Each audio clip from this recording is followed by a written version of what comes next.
En el fondo, los contenidos son básicamente los mismos, los aprendizajes están enfocados, digamos, a provocar en ustedes lectores críticos, personas pensantes y ávidas, ¿cierto?, de participar argumentativamente, con buenos argumentos, en la sociedad. Entonces, ese es el aporte que podemos hacer, aparte de conocedores de la literatura, y eso es lo que nosotros como departamento de lenguaje, ¿cierto?, estamos enfocados a cumplir.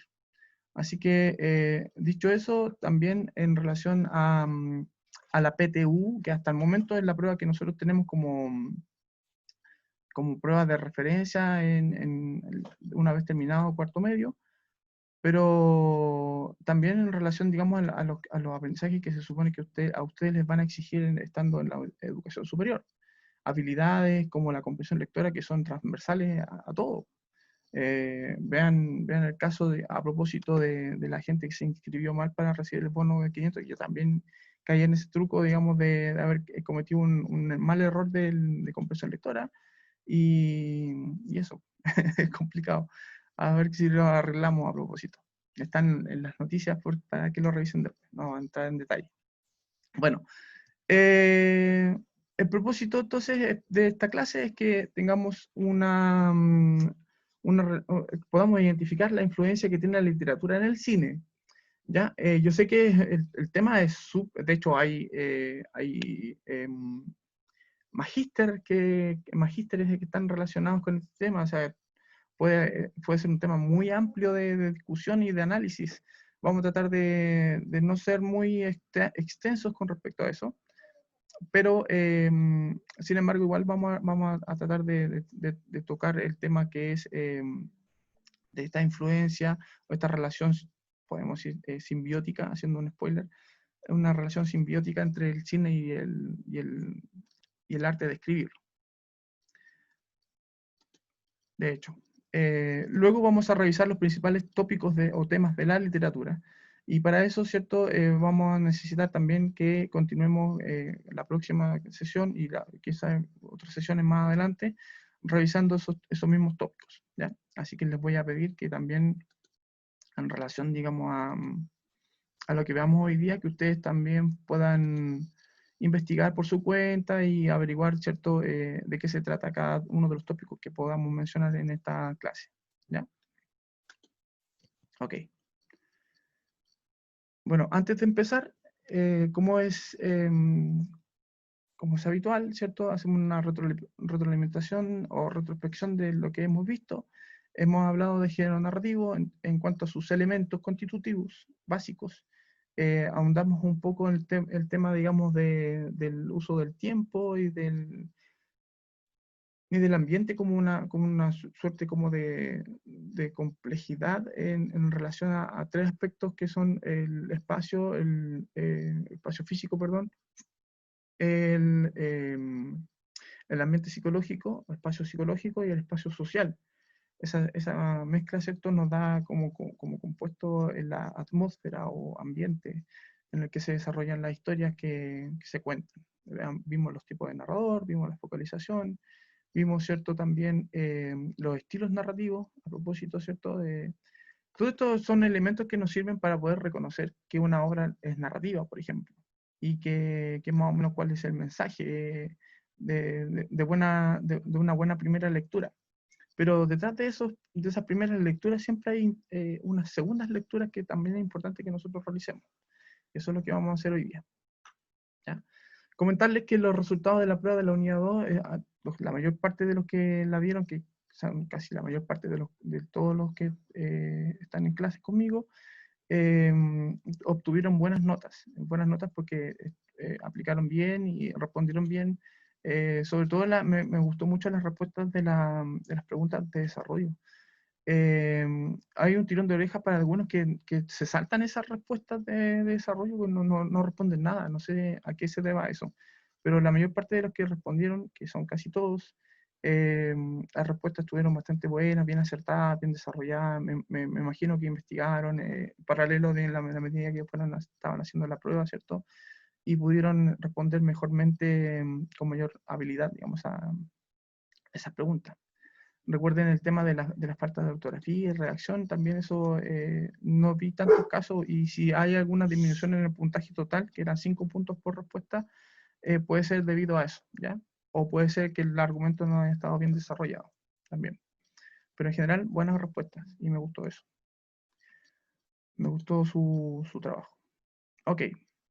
Las notas las pueden revisar en webclass, están ahí disponibles para que las vean.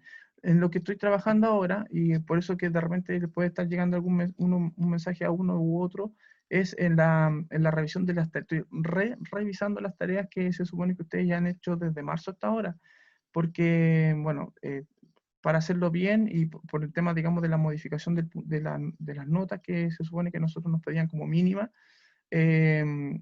cambiamos la mínima y eso cambia todo el puntaje, entonces tengo que revisar todo para que no perjudicarles con las notas.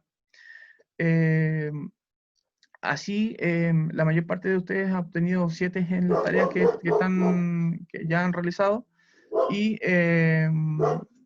les voy a ir agregando esas notitas de notas acumulativas en sus registros de notas. Esa sería como la sexta nota más o menos de las que vamos a tener este semestre, que cierra el 17. El 17 partimos con el segundo semestre.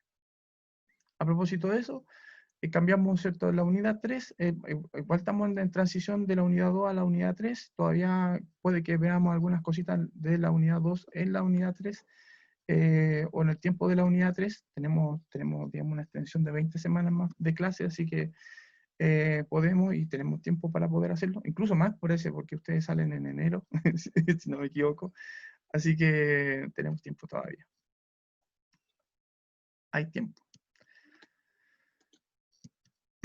Eso sí, importante. Hay tareas asignadas en Classroom para diferenciado. Están asignadas desde antes para que las vayan revisando. Vean tutoriales para que vean cómo responder, cómo subir el material. Vean esos tutoriales también para poder aprender a usar bien esta herramienta. Si volvemos el próximo año a clases presenciales, a pesar de estar en presencialidad, también vamos a ir ocupando webclass y Classroom. Entonces, para que tengan, digamos, de dominio de esta herramienta de la mejor manera posible, ¿ya? Otro punto importante es que en lenguaje también voy a subir una tarea, así que para que no se tracen tanto y no se le acumulen tanto las tareas, no había hecho eso para que enfocarnos, digamos, en una tarea en particular y después la otra. Entonces, cerrando la tarea diferenciada, empezamos con la tarea de lenguaje común, ¿ya? Así que ojo con eso de las tareas también. Ok. Claro, hay un lenguaje común nuevo, como les dije, no sé si se dieron cuenta, el título de la asignatura es Lengua y Literatura, y eso es una novedad no solo en el nombre, sino también en la forma en la que se va a trabajar la asignatura, y puede que sea diferente, a lo mejor no vote así notoriamente, pero sí va a ser diferente para el logro de objetivos también, ¿ya? Ok. Y los temas de que vamos a trabajar hoy día son literatura y sus influencias. Ese es básicamente el tema central que tocan los dos subtemas que vamos a ver. Partimos con el primero. Perdón, sí, la literatura de influencia y los temas de la literatura como tópicos, ¿cierto? Ok. Literatura y sus influencias y los temas de la literatura en general. Ok. Las influencias literarias. Yo voy a ir mencionando. Esto es solamente para hacer alusión a lo que significan las influencias literarias. Cuando hablamos de influencias literarias nos referimos, ¿cierto?, a que muchas veces la gente que ve estas influencias como malamente, como una forma de poca creatividad, por ejemplo. Sucede que en algunas películas, en algunos libros, ¿cierto?, se repiten los temas, se repiten, digamos, los nombres de los personajes o cosas que ustedes dicen, oh, eso yo lo he visto antes, es como lo mismo. O las temáticas de las series, por ejemplo, son muy parecidas unas con otras. Y eso puede que nosotros como espectadores o lectores veamos que sea una falta de creatividad. Lo entendamos así como que, oye, a estos tipos les falta creatividad para inventar sus series. Pero puede que no sea necesariamente eso. Y eso vamos a revisar. Ok. Por ejemplo, ay, me salté algo.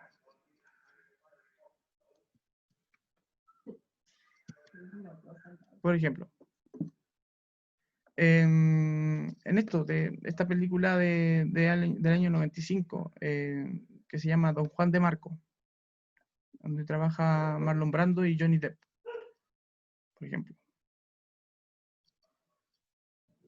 En esta, en esta obra, digamos, de musical del grupo Pink Floyd, Animals, por ejemplo, del año 1976.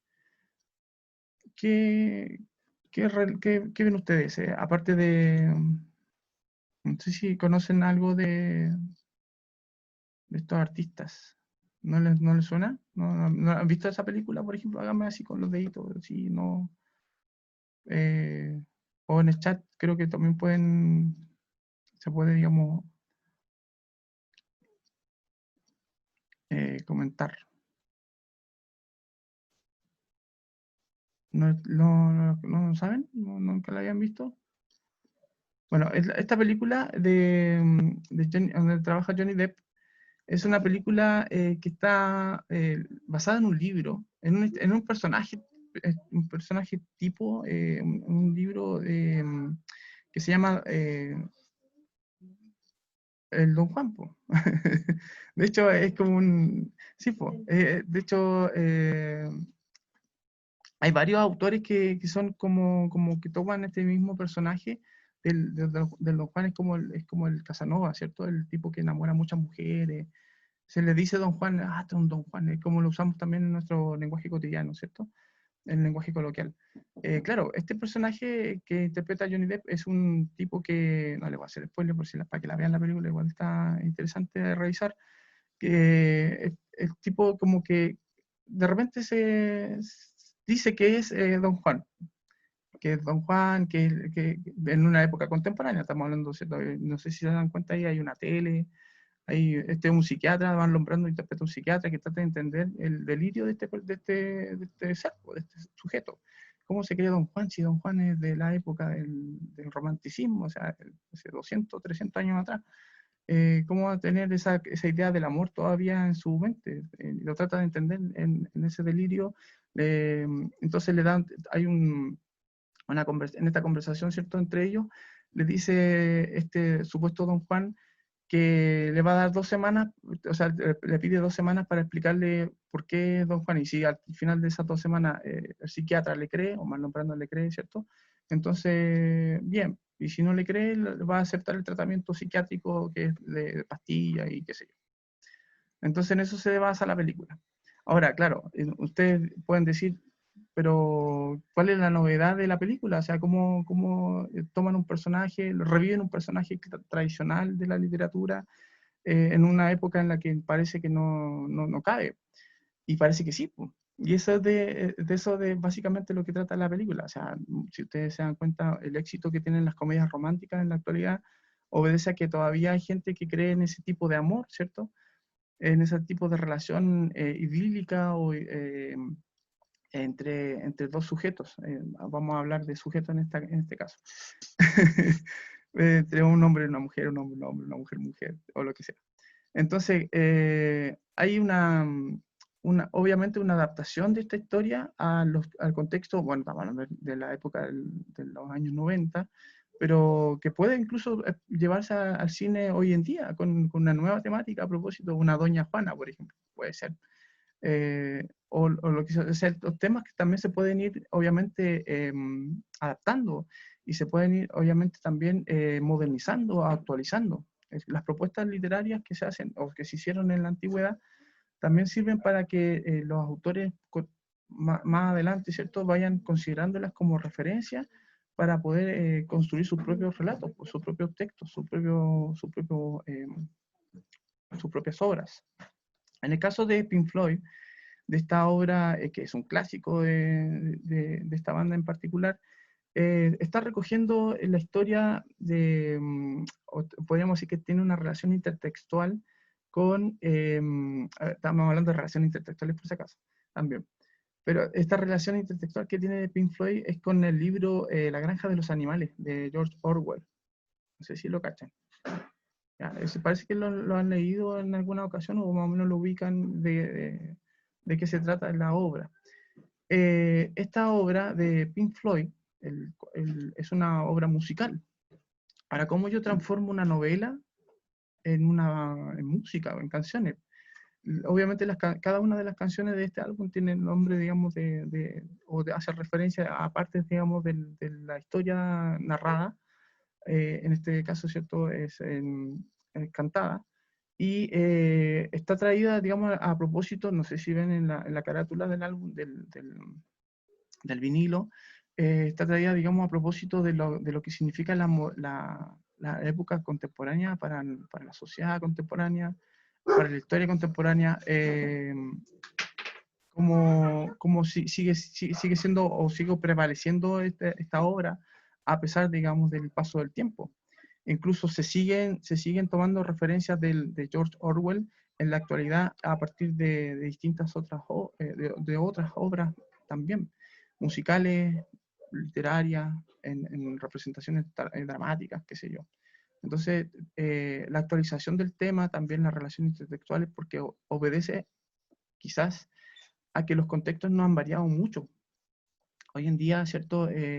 Por la sociedad en la que estamos eh, inscritos o suscritos o metidos a la fuerza, es una sociedad que también está llena de diferencias, está llena de desigualdad, está llena, ¿cierto?, de ambición, de poder, de lucha, ¿cierto?, intestinas con respecto a eso mismo, a quién domina a quién, ¿cierto?, a propósito de lo mismo que sucede en la granja de los animales, esta alegoría orwelliana.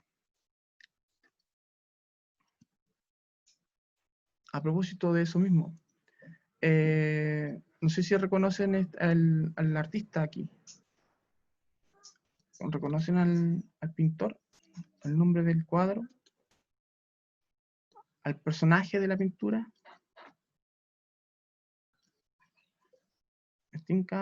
¿Cachan más o menos quién puede ser?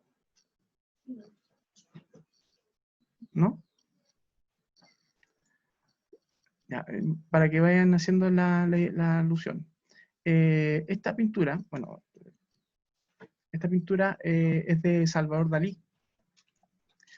Y es una pintura surrealista que está, podríamos decir, relacionada intertextualmente con la obra de otro español que se llama Miguel de Cervantes y Saavedra, autor de, entre otras, El Quijote de la Mancha. Y esta es una representación que ha hecho cierto Salvador Dalí de ese Quijote. Entonces utiliza todos los elementos que aparecen, no todos, sí, porque sería muy grandilocuente decir todos, pero sí utiliza los elementos más representativos de esta obra, de esta novela que tiene más o menos 1200 páginas, dividida en 2 tomos. Entonces toma todos los elementos, obviamente la tuvo que haber leído, y la reconstruyó a partir de su visión en este cuadro, ¿cierto?, que se llama Quijote. Entonces aparece el Quijote, ¿cierto? Aparece el caballo Rocinante, Sancho Panza, los molinos, que él se imaginaba que eran gigantes porque se creía caballero andante, ¿cierto? Está su amada que arriba es como una especie de fantasma, una quimera, la Dulcinea, etcétera, etcétera, ¿cierto? Y están las diversas dificultades que atraviesa la locura como amenazante aquí en la vestidura misma de este imaginario que es el Quijote. El juego, digamos, de Salvador Dalí es traer a colación, a propósito de esta relación intertextual, también el tema de la locura, que es un tema que se repite también a lo largo de la historia del arte, específicamente de la literatura escrita y de la literatura que podríamos considerar visual, si se quiere ver, que la pintura también nos cuenta historias. Algo nos dicen los cuadros, ¿cierto? Bueno, distinto es el caso, ¿cierto?, de estas pinturas que son como más neoclásicas o clásicas. Este es clasicismo, está en el límite entre el clasicismo y el romanticismo. No sé si reconocen a los personajes. Por la vestimenta, por los cascos, por las armas, ¿cierto? Entonces, ¿saben la historia o más o menos la diferencia entre las distintas espadas que han existido como armas? Entonces son espadas como espartanas o griegas. Por ejemplo, bueno, el casco también nos dice más o menos que estamos frente a personajes que son muy antiguos, quizás de la tradición griega. Y de hecho aquí hay dos pueblos que están luchando, o que están alentando a los que están combatiendo aquí. Este cuadro es de Rafael Tejeo, que Tejeo está como en el límite entre lo clásico y lo clásico y lo romántico. Y estos personajes son el que está venciendo, Aquiles, y el que está vencido es Héctor. Y corresponden, ¿cierto?, a los personajes principales de la Ilíada, de Homero. A propósito que nosotros leímos la Odisea, que es como la precuela de la Odisea, la Ilíada. Ahora, traer a colación a estos personajes también es por los valores que tienen estos personajes en sí. O sea, yo estoy mencionando los distintos elementos que puedan ser considerados para poder relacionar una cosa con la otra. ¿Por qué el pintor elige estos personajes? Porque a lo mejor él quiere no solamente mostrar su técnica artística, que es muy exquisita, también para mostrarnos lo que se representan a través de estos personajes. ¿Por qué Dalí eligió Quijote y no eligió Aquiles, por ejemplo? Porque a lo mejor para Dalí lo que representa el Quijote está más vinculado con lo que él hizo. También su obra de arte es muy surrealista. Entonces, Quijote ya era surrealista en su época, un tipo que se creía un caballero andante en una época donde ya no existían los caballeros andantes y se imaginaba a los gigantes como molinos, o sea, seguramente alguna locura o alguna sustancia consumió similar a lo que hacían los surrealistas en la época de principios del siglo XX. No sé. Bueno, Rafael Tejeo trae a colación estos personajes porque también son en representación al movimiento artístico que él está viviendo. Se supone que el neoclasicismo toma como referencia todas las obras clásicas. Y la Ilíada, como pertenece a la antigüedad griega, es una obra clásica. Entonces él dice, vamos a reeditar estas obras clásicas, y qué mejor que a través de la pintura. Ya se supone que las obras clásicas, de la antigüedad clásica, las pinturas eran muy mal hechas, la técnica, digamos, era muy rudimentaria, y estaban generalmente representadas en ánforas, ¿cierto? En jarrones grandes, que ahí se pintaban, ¿cierto?, las historias de estos personajes. Y así se contaban las historias también. Entonces, aquí hay una adaptación también a las técnicas y a los recursos artísticos que se disponían en 1700, 1800. Parecido a lo que sucede con esta escultura, ¿cierto? Que también es, eh, como el personaje central también es cierto, Aquiles. Y ahí el artista se llama Christophe Berrier, ¿cierto? Y también es, podríamos decir que es no, perdón, renacentista, tardío, a propósito de lo clásico, o lo neoclásico, o la búsqueda, ¿cierto?, del renacimiento de estos elementos clásicos, ¿cierto?, que deben ser reeditados porque representan la mejor época, digamos, artística de la humanidad. Hasta ese entonces, piensen que antes del Renacimiento estuvo la Edad Media, una época bastante, digamos, pedestre en relación al arte que se supone que debería haber, en 1000 años debería haber sido mucho más o haber evolucionado mucho más, ser mucho más, no sé, rica en recursos. Eso es lo que pasa en el Renacimiento, ¿cierto? Bueno, ahí tenemos grandes genios a propósito de esa época en particular. La escultura, si se dan cuenta, los detalles de la musculatura, de la nervadura, ¿cierto? Del dolor que hace carne al recibir este flechazo, ¿cierto? En el famoso talón de Aquiles, que ese era el punto débil, ¿cierto?, de este héroe, la debilidad, la fragilidad del ser humano en sí, a pesar de que él era un héroe, o sea, mitad dios, mitad humano, tiene esta vulnerabilidad en algo que es en un punto que es tan así como minúsculo, tan insignificante. Entonces, trae a colación también la relación, digamos, con con el hecho de que nosotros los seres humanos también, como todos, tenemos nuestros puntos débiles. Ahí el querubín que le está haciendo como metiendo el dedo en la llaga, ¿cierto? A Aquiles puede ser también un recordatorio de eso. En la lucha de Héctor con Aquiles, también pues, una representación de los valores de cada uno de estos personajes. ¿Qué representa Aquiles en la literatura clásica, ¿cierto? Y qué representa Héctor en la literatura clásica. Eh, el que defiende a su hermano, ¿cierto? El que da la cara por el que representa a la patria, el que lucha por los ideales que no son sino del pueblo, ¿no? Etcétera. O sea, hay una serie de choques a propósito valóricos en estos personajes. Bueno, la pregunta es, ¿por qué la literatura influye sobre las otras formas de arte?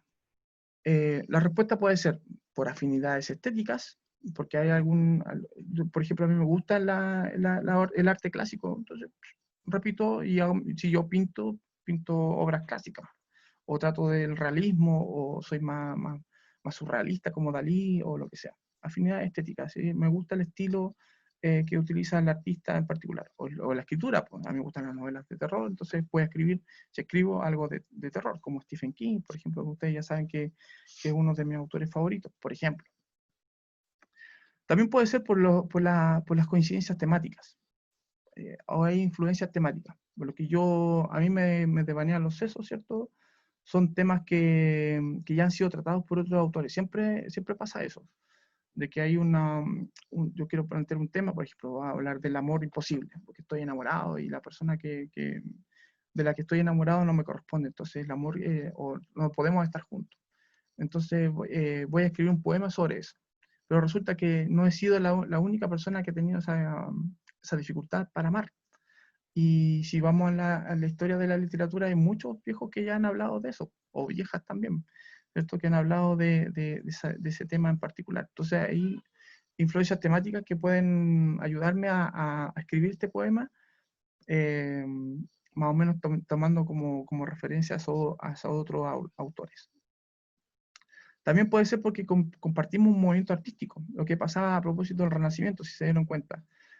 El escultor y el pintor más o menos ocupan las mismas técnicas, no las técnicas, digamos, porque son elementos diferentes, sus artes, pero los dos tienen esta representación del cuerpo humano en una perfección anatómica, por ejemplo, la musculatura, a eso me refiero, ¿cierto? La tonalidad, la expresión de los rostros, en tema, digamos, de lo que están tratando o están viviendo, como lo que se está retratando. Por ejemplo, ahora si nosotros fuéramos todos artistas de trap, tendríamos que todos hablar más o menos del mismo, de la misma forma, usar las mismas bases musicales, ¿se entiende? O sea, se comparte el movimiento artístico porque este movimiento artístico viene con ciertas reglas que son transversales a los que participan de ese movimiento artístico. Entonces todas se hacen de ese movimiento artístico con esas reglas, o se inventan su propio movimiento artístico con sus propias reglas. Y todos los artistas que trabajan en eso, ya sea pintores, por ejemplo, escritores, músicos, etcétera, etcétera, comparten esa visión. También puede ser porque los contextos sean similares, incluso a través del paso del tiempo. Por ejemplo, no sé, a propósito de la peste, que mató a mucha gente la peste negra, que mató a mucha gente en la época medieval. Hay temas de esa época, temas literarios, vamos a verlo un poquito más adelante, que pueden estar, a propósito de la peste que estamos viviendo en la actualidad, pueden estar como reviviéndose, ¿cierto? O reeditándose. Y eso puede suscitar que nosotros hablemos, digamos, o compongamos obras que tengan que ver con esos temas. Y tratemos esos mismos temas. Por ejemplo, los contextos son parecidos. O si hay una guerra, por ejemplo. Si hay una guerra ahora, una guerra nuclear, por ejemplo, o una guerra mundial, pues el escenario, digamos, de guerra mundial es un escenario parecido al que se pudo haber vivido a principios del siglo XX, en la primera mitad, ¿cierto? O en otro escenario bélico anterior. La confrontación, etcétera, la escasez, las crisis económicas, o como les contaba, por ejemplo, si el contexto más individual, si yo estoy enamorado de un amor imposible también, que alguien más tiene que haber estado en algún momento en otro contexto en las mismas circunstancias, no sé, y compartimos circunstancias o contextos. También porque algunos autores dicen o hacen una especie de recreación o ejercicio creativo, a propósito de, ya sea por afinidad, ya sea por gusto, ya sea por un desafío, no sé, toman una obra artística antigua y la reeditan. Pues ¿qué pasa? Hacen como esta pregunta. ¿Qué pasa si, por ejemplo, traigo al Quijote de la Mancha a Puente Alto? Invento una historia de un Quijote de la Mancha que vive aquí en la población Carlos Ursúa, por ejemplo, y tenga cierto, alguna una locura de héroe, perdón, de caballero andante en este contexto de pandemia incluso, y pongo una escena, hago un ejercicio literario de eso. Se puede hacer. Guardando la proporción, eso sería una relación intertextual y obviamente también es una o sea, se permite, digamos, los códigos artísticos son flexibles en ese sentido, puede ser cualquier cosa. Un viajero en el tiempo, lo que sea, etcétera. O sea, hay un montón, una infinitud de respuestas posibles a esta pregunta de por qué la literatura influye sobre las demás formas de arte. Hay una respuesta histórica también, y esa respuesta puede ser, por ejemplo, el hecho de que la literatura es la madre de todas las otras artes. El arte en general parte más o menos como en carriles parecidos en la misma época, más o menos, ¿cierto? La antigua Grecia, pero, la literatura es como la referencia de donde se surgen, digamos, las otras artes.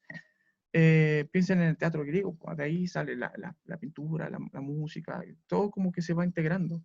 Son como primas hermanas que están ahí interactuando entre ellas.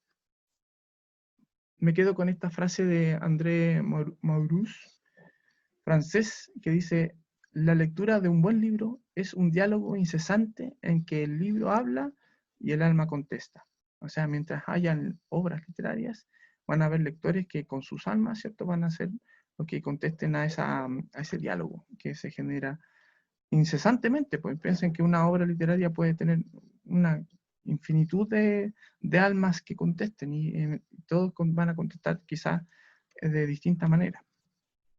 Entonces, interesante la propuesta que hace en esta frase célebre André Maurois. Con respecto a los tópicos, vamos a ver cómo estamos de tiempo. Estamos pilladitos. Vamos a ir avanzando rapidito.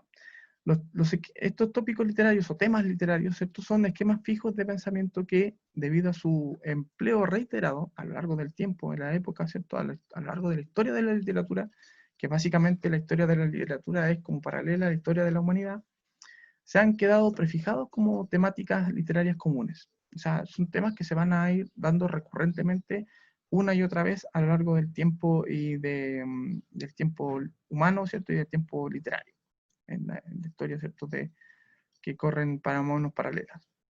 No vamos a mencionarlos todos porque son N, ¿ya? De aquí, para que se den cuenta, los nombres de la primera columna corresponden a los nombres del tópico, y si se dan cuenta están en latín. Ahora, ¿por qué el latín? Porque obviamente son tópicos que nacen preferentemente en la época clásica, ¿cierto?, de la historia literaria, y se va a partir de la época clásica, nuestra cuna cultural es Grecia, ¿cierto? Y ahí están todas las temáticas que se trataron por primera vez, pero a partir de ahí, ¿cierto?, van a ser las recurrencias que van a ver las recurrencias que nosotros, los oleajes posteriores, ¿cierto?, que van a encontrarse a lo largo de la historia de la literatura. Aquí voy a destacar, por ejemplo, no sé si se dieron cuenta, como Bodo, fábula sic vita, o en traducción, así como el teatro es la vida. Es como este tópico trata sobre que la vida en sí es como un drama, es como el teatro, ¿cierto? La vida es teatro, el teatro es vida, ahí se representa, ¿cierto?, lo esencial. Y hay, bueno, como evidencia, muchos libros, muchas historias, pero yo tomo la referencia de esta que es como mostrarnos el making of de una obra artística, ¿cierto? supone que en esta película Shakespeare, el personaje, se interpreta como una persona que está en permanente proceso de creación. Y, y lo que él va creando o recreando es lo que él va viviendo. Entonces el teatro es la vida es teatro. Es Shakespeare apasionado, también se llama en castellano. Que también es una buena obra para que la vean. Interesante de analizar. Bueno, en la otra lista, porque hay una lista, estos son todos tópicos literarios, o sea, una infinitud. El que destaco aquí es el famoso Carpe Diem. Este ya lo tienen que haber visto en tatuajes o en discos, creo que hay vinos también tienen este nombre de Carpe Diem, hay, qué sé yo, una serie de referencias a este tópico literario que se refiere a aprovechar el momento. Carpe es coger y diem es el día. O sea, coge el día, coge el momento. Vive el momento, ¿cierto? Es una invitación al goce de los años de juventud y al aprovechamiento del momento que se está viviendo. O sea, como, por ejemplo, antes de la pandemia, les he dicho Carpe Diem porque no sabemos qué va a pasar más adelante y usted me dice, profe, y pandemia. Ahora estamos todos encerrados y no podemos hacer nada prácticamente de lo que hacíamos antes.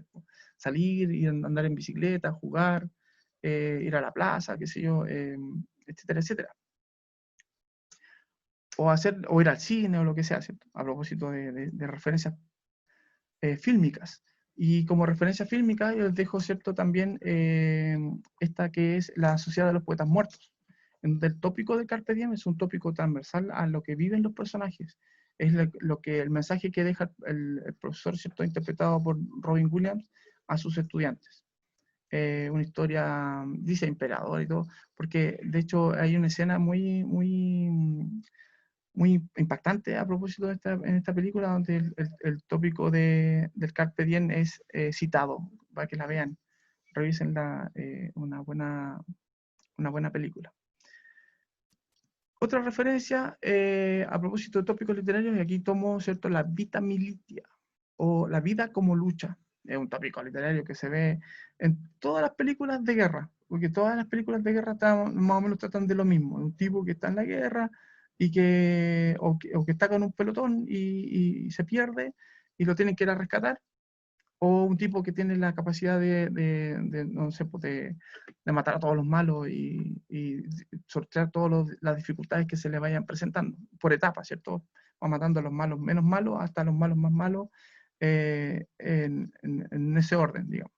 Entonces, la idea de que la vida es como una guerra, como una batalla constante. Hay también las películas, por ejemplo, los tipos que enfrentan enfermedades terminales o las desigualdades sociales, o qué sé yo, hay varias referencias. Yo tomé, podríamos ser, como dije, las películas que son derechamente de guerra, o también películas como esta, El Renacido o Revenant, ¿cierto? Un tipo se pierde y tiene que sobrevivir a las inclemencias del tiempo, del clima, me refiero, también a la inclemencia, ¿cierto?, de la naturaleza en general, animales salvajes, etcétera, etcétera. También recomendaba que la revisen. A propósito, la vida como lucha. Entre otros, adelante vamos a ir revisando los otros tópicos. ¿Por qué son recurrentes estos tópicos literarios? Porque parece que todo se repite. O al parecer, digamos, somos sujetos a eso. A propósito de Dark, todo se repite. Claro. Bueno, eso lo vamos a ir revisando más adelante, lo vamos a ir viendo más elementos de estos temas recurrentes llamados tópicos literarios. Ojalá también con más participación de ustedes también, pues, o sea, es la idea. Vamos a tratar de mejorar eso, los tiempos.